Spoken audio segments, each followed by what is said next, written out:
Hello friends, আজকে চলে এসেছি একটা মজাদার রেসিপি নিয়ে। আজকে আমি কিমার তরকারি করব। আমি এখানে 300 গ্রাম কিমা ধুয়ে রেডি করে রেখেছি। সঙ্গে নিয়ে নিচ্ছি আলু, পেঁয়াজ আর কাঁচা লঙ্কা। আলুগুলোকে এইভাবে টুকরো করে কেটে নিয়েছি। নিয়ে নিলাম পেস্টের জন্য পেঁয়াজ, আদা, রসুন আর টমেটো। এগুলো সব পেস্ট করে নেব। এবার আমি সঙ্গে নিয়ে নিচ্ছি আরও দুটো জিনিস। একটা হচ্ছে মটরশুঁটি। এখন মটরশুঁটি বাজারে পাওয়া যায় না সেইভাবে, আমি ফ্রোজেন মটরশুঁটি নিয়ে নিয়েছি। আর ধনে পাতাটাও সঙ্গে রাখলাম। আর এপাশে মাটনটা রেডি করে নিলাম। এখন আমি কড়াইতে তেল দিয়ে দিচ্ছি। আমি সর্ষের তেলেই রান্নাটা করব। আলুগুলো ছেড়ে একদম ভালো করে একটু ভেজে নেব। আলু ভাজা হয়ে গেলে আমি একটা পাত্রে আলু ভাজাগুলো তুলে আলাদা করে রেখে দিচ্ছি। ওই তেলের মধ্যে পেঁয়াজ আর কাঁচা লঙ্কাটা ছেড়ে একটু ভেজে নিলাম। এখন আমি পেস্ট করা মানে যেই মশলাগুলো রেখেছিলাম সেগুলো আদা, পেঁয়াজ, রসুন, টমেটো সেই পেস্টটা দিয়ে খুব ভালো করে একটু ভেজে কষিয়ে নিচ্ছি। মশলা ভাজাটা হয়ে গেলে এর মধ্যে আমি কিছু গুঁড়ো মশলা দিলাম। হলুদের গুঁড়ো, জিরের গুঁড়ো আর কাশ্মীরি লঙ্কার গুঁড়ো আমি ব্যবহার করেছি। আপনারা এমনি লঙ্কার গুঁড়ো ব্যবহার করতে পারেন। স্বাদ অনুযায়ী নুন দিয়ে দিলাম। মশলাটা খুব ভালোভাবে কষিয়ে নিতে হবে। মশলা যত ভালো কষাবেন রান্না তত ভালো হবে। এবার আমি এর মধ্যে দিয়ে দেবো ধুয়ে রাখা জল ঝরানো কিমা। এখানে আমি 250 কিমা ব্যবহার করেছি।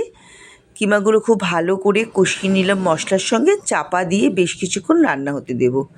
কিছুক্ষণ পরে চাপাটা খুলে একটু দেখে নেব সেদ্ধ হয়েছে কিনা। আবার একটু চাপা দিয়ে আরও খানিকক্ষণ রান্না হতে দিলাম।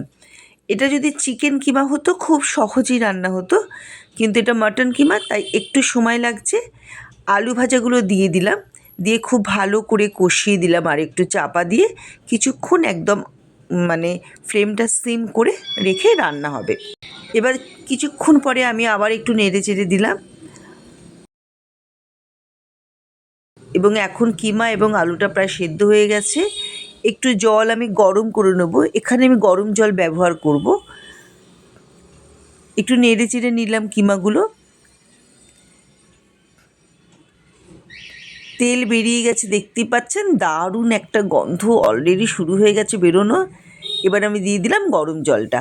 গরম জলটা দিয়ে একটু বেশ কিছুক্ষণ ফুটতে দেবো। সাথে কাঁচা লঙ্কা কটা দিলাম, কারণ আমি কাশ্মীরি লঙ্কা দিয়ে রান্না করেছি, তাই ঝালটা আপনার নিজেদের পছন্দ মতন ব্যবহার করবেন। দিয়ে দিলাম মটরশুঁটিগুলিও এবং এর মধ্যে আমি দিলাম 1 চামচ ঘি। সব কিছু খুব ভালোভাবে আবার মিশিয়ে দিলাম। রান্নাটা আমার হয়ে গেছে। এই ঝোলটা আপনারা আপনাদের পছন্দ মতন রাখবেন। এবার আমি গ্যাসের ফ্লেমটা বন্ধ করে কিছুক্ষণ চাপা দিয়ে রাখলাম। দেখুন খুব সুন্দর একদম একটা ক্রিমি জুসি রান্না হয়েছে। প্লেটে তুলে নিলাম। আর অবশ্যই ধনেপাতাটা মনে করে দেবেন। কেমন লাগলো রান্নাটা ট্রাই করবেন, অবশ্যই জানাবেন। যদি কারোর মনে হয় খাবার ইচ্ছে করছে আমার রান্নাটা দেখে দেখে একদম ঝটফট এইভাবে রান্না করে ফেলবেন একদম।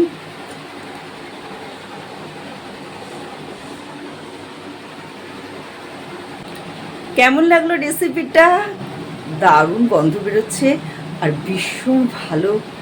আশা করি খেতে হয়েছে। যখন ইচ্ছে করবে এরকম চটপট করে আমার ভিডিওটা দেখে রান্না বানিয়ে নেবেন। লাইক কমেন্ট করতে একদম ভুলবেন না। Bye bye.